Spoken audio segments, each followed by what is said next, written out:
he was admitted for fall 17. He received a score of 34 on the ELM exam.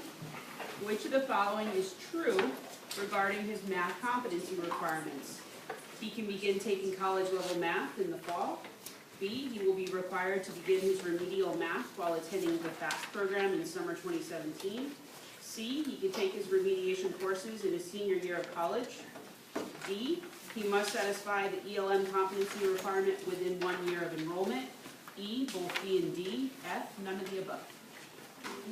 E, it's both B and D. And a couple short answer questions. Number 6, Becca is a transfer student from community college. What is the maximum amount of units she can transfer from community college? 70. How many units are required for Becca to complete in residence at SDSU? 30. How many of these units must be at the upper division level? 24. And this one, I really want to pay attention to this one. Will all of the units she transfers from community college calculate into her overall GPA? Yes. The answer is yes. So remember, this 70 unit max rule says that only 70 units from community college will go towards the minimum for a degree. So in most cases, 120. Well, in all cases, 120 is the minimum. Some majors require more. So 70 units from community college will go towards the 120. Anything over 70 will still count in the GPA and will still clear requirements as they can. Okay, and number 7 is Tyler is a journalism major in his senior year at SDSU. What type of degree will he earn with a journalism major? It's a BA degree in liberal arts and sciences. And what is Tyler's overall unit requirement? 120. Any questions on that? Yes. For number 1, what do out-of-state students do if they don't pass the math and English thing? They're required to start their remediation in the fall. Okay, so they can't take like a FAST program or do the FAST program? No, it's only for California residents. Okay. Any other questions on that? All right, let's go ahead and get started with this one. Okay. And next week will be, how many people in this room, how many of you had used Kahoot to review things? Awesome. Next week we're going to review the quiz that you took today using Kahoot. So make sure to have your smartphone with you. It's the only time that I'll ask you to be on your phone. Or a tablet or something like that. Okay. So let's talk about today's topics. So today we are going to be going over general education. We're going to have an activity at the end of the session to go with that topic. We're going to be going over maximum units in GE. We'll be talking about transfer students and additional information. We'll be talking about freshman registration requirements. And we'll be talking about specialized GE patterns. So session 4, socks of the week, are cool cats. Got some sunglasses and some sort of gold chain sometimes. All right. This one, something about the socks, one of my dogs really likes, so I kept having to reshoot the picture because he kept trying to get into the picture. All right. Okay. So let's start off by turning, we're going to look at pages 90 through 98.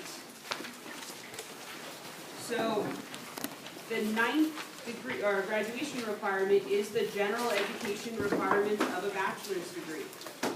So what we're going to be talking about is a standard GE pattern. Most students will follow this pattern that we're about to go through in these 10 pages. Having said that, though, some majors have a specialized GE pattern, meaning they're going to follow a different pattern than the one we're about to go through. So we're going to talk about specialized patterns in a little while. So within pages 90 through 91 are the goals and skills students will learn through the general education, GE we call it, curriculum. So I'm not going to go into detail, but just know that it's all explained there. What we are gonna focus on is the specific GE requirements for graduation. So page 92 begins the 4 main areas in general education, and they're marked by the Roman numerals. So 1 is communication and critical thinking, 2 is foundations of learning, 3 is American institutions, and 4 is explorations. So we're gonna begin with the first section of GE on page 92. So number 1 is communication and critical thinking. It is comprised of 9 units. And it's important to read the notes. It says in this area, you may not use credit, no credit grades in this section. So the requirements say, must complete 1 course in each of the following 3 sections. 1 course from oral communication, 1 from composition, and 1 from intermediate composition. So these are part of what we call the Golden 4. Okay, the 4th course of the Golden 4 is GE Math. First-time freshmen have required registration in the Golden 4. If that first-time freshman has required remediation, they will first register in those remediation courses before they can begin the GE college level math and English courses. Okay. Next up is number 2, which is foundations of learning. This is comprised of a minimum of 28 units. Foundations, when we say foundations, we're talking about lower division GE requirements. So item A, area A, is natural sciences and quantitative reasoning. So this includes the science and mathematics area of GE. So you need 1 course from the following: 1 from physical science, 1 from life science, 1 from lab science, and 1 from the mathematics. In the lab section, if the student sees a course that is listed for 4 or more units, so they see a course they're interested in, they look up the description, they see that it's 4 or more units, that means that it's a lecture and a lab combined into 1 course. So an example would be Chemistry 100. And then number 4 is the math/quantitative reasoning. Cannot use credit, no credit in this area for GE Math, and it's part of the Golden 4, so it has required registration for freshmen. Okay, so under, let's see, there it is. Under item A, natural science and quantitative reasoning, there is a special provision. So it's on page 93. Can somebody read aloud that special provision? It's for the majors in sciences and related fields. Thank you. Some majors require or recommend coursework in astronomy, biology, chemistry, geological sciences, or physics in preparation for the major. If you have declared one of these majors, you may substitute those courses for courses listed under either life sciences or physical sciences as appropriate in section 2A above. Perfect, thank you. So, for example, we'll look at the biology major on page 154. So if you were to look at that, you can see in the preparation for the major, they need biology 203. And if you look under life sciences, you don't see 203 because it's the more advanced science. Well, this student can go ahead and use their major prep course, biology 203, and clear the life science requirement. And the reasoning behind this is students who major in science and related fields are required to take the more advanced science courses for their major prep.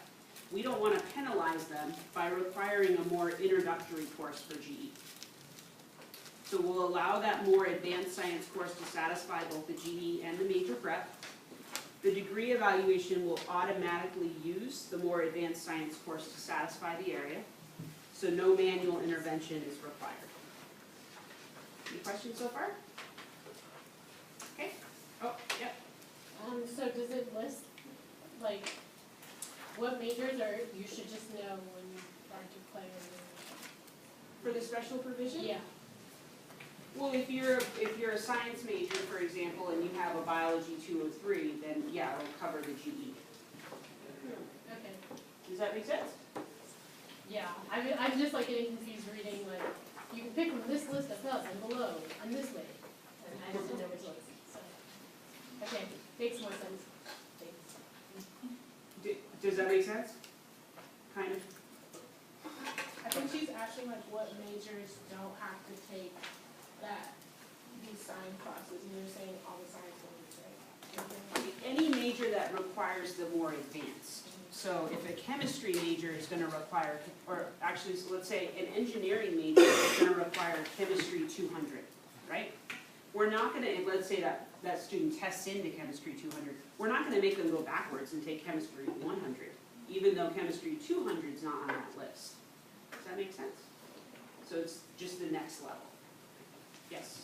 Will that be specified on their map or like the degree evaluation? No, now remember the map is not, the map is a general guide, and the degree evaluation, no, the system doesn't read it in that way, but when they go and look at their major prep, they're gonna see that. Also, in the degree requirements presentation, we talk briefly about special provisions. But they may be asking you about that, so we just have to double check and make sure that those classes, that they know that's gonna clear that area. So that does show up on the degree evaluation, like whether you completed it or not, is specific to you.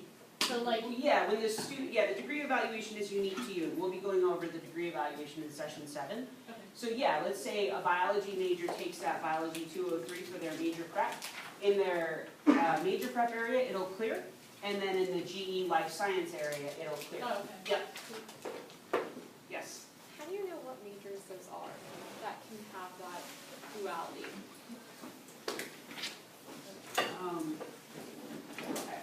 I want to say that it says it. So biology, chemistry, geological sciences, or physics. So those, or in astronomy. Does that make sense?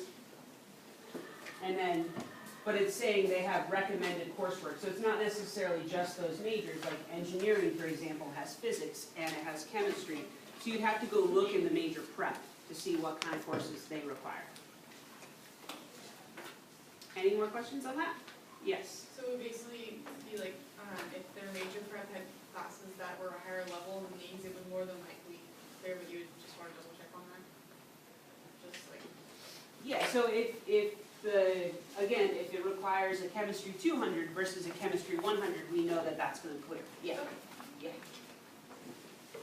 And you can also double check, if you're curious, hey, how do I know that this chemistry 200 would clear GE? You can go look in the catalog and it will say GE next to it. It's just not going to be, can I verify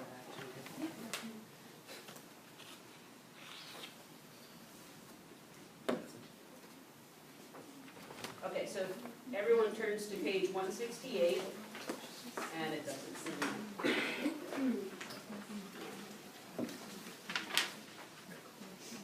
But you can see that it says general chemistry, right? So it's it's the more advanced version of chemistry, not the introductory, yes. Does the student still have to be able to test into that higher level? Yeah. Or have the prerequisite. Okay. A lot of students will take the 100, so they're gonna clear GE that way anyway. Yeah, that's a great question, yes. Don't all majors under the College of Science require Chem 200? All of them? No, not necessarily, because psychology is in the College of Sciences and they don't require chemistry 200. So not necessarily. Okay, are we ready to move on? Okay. All right, so let's go to item B, which is social and behavioral sciences on page 93. So this says the student needs to take 2 courses taken from different departments. So each item states what is required in that area. So what do we consider a department? So like Soc, Anth, Psych, Econ, they are all separate academic departments. So if you look at the top right on Econ, you can't really see it. Oh yeah. You can see that Econ 101 and Econ 102 are in this list. So they're from the same department. So if the student takes Econ 101 and Econ 102, we will only count that as one social and behavioral, and their second social and behavioral course must come from this list from another department other than Econ. That make sense? Yes.